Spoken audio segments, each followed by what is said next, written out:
אז איך אני יוצרת מתיחה לעיניים בעזרת השיער? דבר ראשון, אני פותחת שביל וסוגרת אותו עם קליפס. חשוב מאוד שהשביל יהיה מדויק כמה שאפשר, שלא יישארו שבונצים. אני לוקחת חתיכה מהשיער ובודקת שהיא באמת מותחת את העין. אני מרססת אותה בספרי כדי שתדבק, ואני מתחילה לגלגל את החתיכה. לאחר מכן אני לוקחת חתיכה נוספת מאחורה ומרססת גם אותה בספרי. אני מחברת בין שתי החתיכות בגומייה.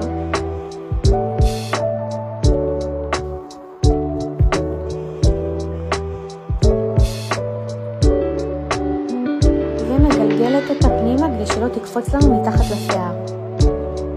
ואז אני מותחת ליצירת המתיחה.